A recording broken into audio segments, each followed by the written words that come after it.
लघु रूप में गए थे, एकदम छोटे से बन के। तो बोले कि उनको जब अंगूठी दे दिए, पहचान ली वो कि अच्छा ये हमारे प्रभु जी भेजे हैं। तो बोले कि माता जी आप परेशान ना हो। जब वो बोली कि फिर तुम आए हो तो हमको लेके चलिए आप यहाँ से।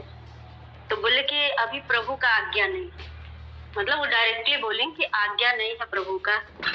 यदि उनका माता जी आज्ञा मिल गया तो मैं लेके जाते, लेकिन हम सभी लोग मेरी तरह ही आपके ढेर सारे सैनिक हैं और प्रभु जी श्री राम आपको बहुत जल्दी हम लोग लंका पे विजय प्राप्त करके रावण को मार के आपको बहुत जल्द ले जाएंगे। मेरी तरह ही बहुत बड़ी सेना उनकी। तो सीता जी जब उनको देखी तो वो एकदम छोटे से थे, तो उनको हंसी आ गई कि अरे बाप रे आपकी तरह। तो फिर उनको मतलब कि उनके जो मन में उनके जो संदेह आ रहा था, डाउट आ रहा था, तब उस टाइम वो अपना विकराल रूप दिखाए। मतलब वो जहाँ भी उनको छोटा बनना है प्रभु जी वहां पे वो बिल्कुल छोटे बने हैं, और जहाँ पे उनको शक्ति दिखाने का आया है तो उस जगह वो शक्ति दिखाए हैं। समझ में आया? वो अपने गुणगान को पहले से ही नहीं बांटते फिरते हैं कि मेरे अंदर इतना टैलेंट है कि मुझे ये भी आता है, वो भी आता है, मैं बहुत अच्छी हूँ। और सबसे बड़ी चीज उनसे जो सीखने की चीज है प्रभु, कि उनके अंदर इतनी शक्ति होने के बावजूद भी उनके गुरु थे। गुरु उनके राम जी नहीं है, आपको पता है? उनके गुरु राम थोड़ी हैं। राम जी के लिए तो वो अपना समर्पण किए थे कि प्रभु राम के चरणों, मेरा जीवन राम जी के ही चरण में जाएगा। वो भक्ति है उनके प्रति। लेकिन उनके जो गुरु थे, उनके सिखाने वाले कौन थे आपको पता है? सूर्य जी थे। सूर्य जी ही उनके गुरु जी हैं। तो उनसे वो गुरु मतलब कि बोले कि आगे बढ़ने के लिए गुरु का साथ होना बहुत जरूरी है। तो किसी भी प्लेटफॉर्म के लिए प्रभु जी जिससे आपको सीखने जैसा लगता है कि मैम ये अच्छा करती हैं, या फिर मेरी सीनियर गुरु है या मेरे ट्रेनर गुरु है, हमारी आदरणीय संगीता प्रभु जी गुरु, जिनको भी आप गुरु मानती हैं, उनके मतलब कि वो जो गुरु बनाना बहुत जरूरी है। क्योंकि जो गुरु होता है ना, वो कभी भी आपको गड्ढे में गिरने नहीं देता। वो क्योंकि उस रास्ते पे गया, उसको पता है कि कैसे कठिनाइयां हैं और कैसे सफलता है। तो गुरु का जो होता है ना बातचीत करना और गुरु बनाना, बहुत ही हर लोगों के बिना गुरु के सफलता है नहीं। उसी पे हम आपको एक कहानी भी सुनाएंगे। इसी गुरु को ही लेकर के हम कहानी सुनाएंगे। एक वेदवती थी मैम, अरे सॉरी मैम कह रहे हैं मेरी तो मैम कहने की आदत पड़ गई है। वेदवती जी थी और वो भगवान राम जी की बहुत बड़ी भक्त थी, बहुत ही बड़ी भक्त थी। तो वो राम जी को याद करती थी। नहीं सॉरी, राम जी की भक्त नहीं थी, वो विष्णु जी की भक्त थी। तो विष्णु जी के ही पूजा पाठ में, और बड़ी भोली थी। आप लोग म्यूट रखिए पूनम शुक्ला प्रभु, बहुत ही ध्यान लगा के ये कहानी सुनिएगा, आप लोग को इस कहानी से भी सीखने को मिलेगा।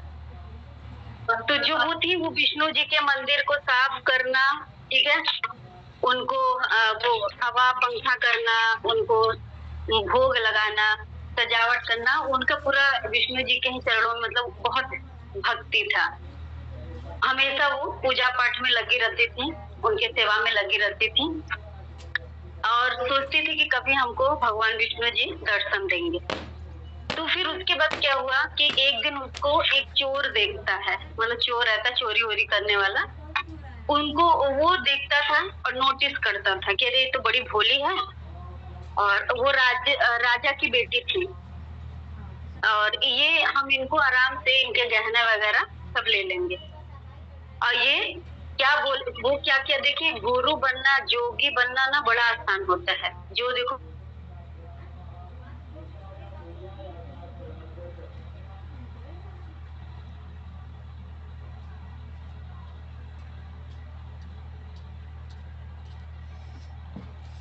प्रभु जी म्यूट हो गया, म्यूट हो गया प्रभु जी आपका।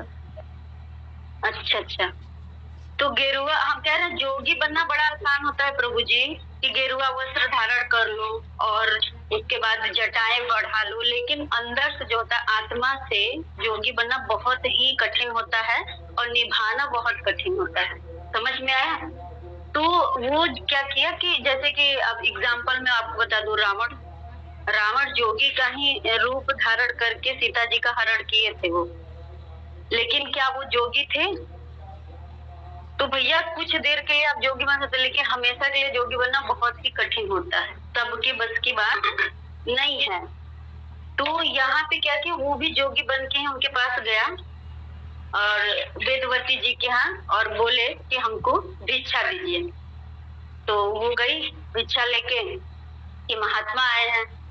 फिर भिक्षा लेके जब गई तो बोली कि हम ऐसे वैसे लोगों के साथ भिक्षा नहीं लेते। वो चोर थे, वो आदमी जो था वो चोर था। वो बस वेशभूषा बना के और देखा कि इनके घर कोई नहीं है तो उनका गहना वगैरह लेने के लिए इस तरीके से वो अपना प्लानिंग किया था। तो बोला कि आप हम जोगी हैं, हमको कुछ भिक्षा ला के दीजिए। कि हाँ हाँ बिल्कुल आपका स्वागत होगा, आपका सम्मान होगा। फिर वो गए भिक्षा लेके जब आए तो बोली कि तुम दीक्षा उच्छा गुरु है तुम्हारे कोई? तो बोले नहीं। तो बोले कि दीक्षा ली आप? बोले नहीं। कहीं तो हम बिना जो गुरु दीक्षा नहीं लिया रहा था उसके हाथों से हम भिक्षा नहीं लेंगे। तो बोली ठीक है। तो बोली तो आप ही हमको दे दीजिए मतलब वो दीक्षा। तो बोले कि यहाँ थोड़ी ना दीक्षा दिया जाता है, दीक्षा एकांत में दिया जाता है और उसके लिए तुम्हें जंगल में चलना पड़ेगा। तो बोले ठीक है, हमको लेके चलिए, हमको गुरु दीक्षा दे दीजिए। उनके साथ वो चली गई प्रभु जी और वो गुरु दीक्षा ले ली। वो वहां पे गया, वो जो चोर थे उनको पेड़ में बांध दिए। आवाज आ रही है?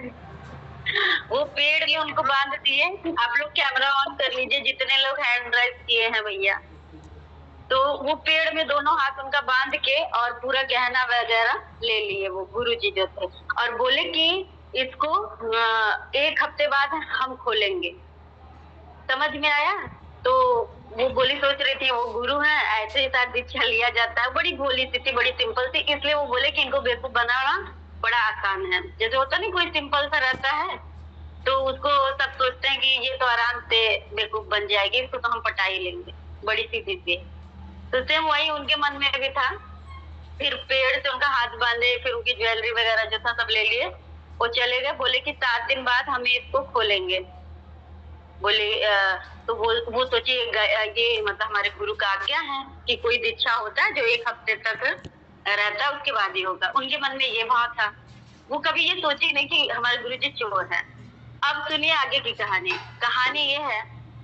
फिर क्या होता है कि जब 2-3 दिन बीता तो उनके जो नहीं सॉरी उसी दिन रात में उनके जो पिताजी थे, जो राजा थे, बोले मेरी बेटी थी वो कहाँ अभी तक नहीं है, वो तो पूजा उजा मंदिर से डायरेक्टली घर आती है नहीं, कहाँ गए? फिर वो अपने सैनिक के साथ घोड़े वड़ा लेकर गए, देखे तुम्हारी जंगल वगैरह में गए तो देखे हमारी बेटी ऐसे बंधी हुई है। तो बोले आओ बेटा मैं तुम्हारा जल्दी से हमारे इधर आवाज नहीं आ रहा है, बाजा बज रहा है ना इसलिए। तो आप म्यूट कर लीजिए प्रभु जी, म्यूट कर लीजिए। जब बाजा वाजा बज रहा है तो क्या कर सकते हैं हम उसमें। तो फिर हाथ उनका वो जा रहे थे खोलने के, मेरी पुत्री कब से ऐसे बंधी पड़ी है, जा रहे थे खोलने के। नहीं नहीं मेरे हाथ को आप नहीं खोलिएगा, ये 1 हफ्ते बाद मेरे गुरुवर ही आके खोलेंगे। बोले कि अरे वो कोई गुरु नहीं थे, तुम्हारा दिमाग सही नहीं है। बोले नहीं नहीं वो बोले हैं कि हम 1 हफ्ते बाद आके आपका ये हाथ खोलेंगे और गुरु पिताजी मैं आपका बहुत सम्मान करती हूँ, मेरे गुरु जी का आज्ञा है तो हम नहीं वो कर सकते। फिर भैया वो चले गए।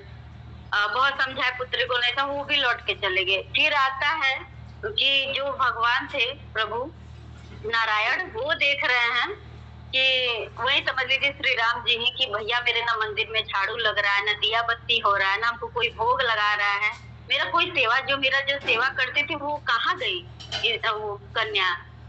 तो फिर बोले नारद जी से कि जाके पता करिए। नारद जी बोले कि एक चोर था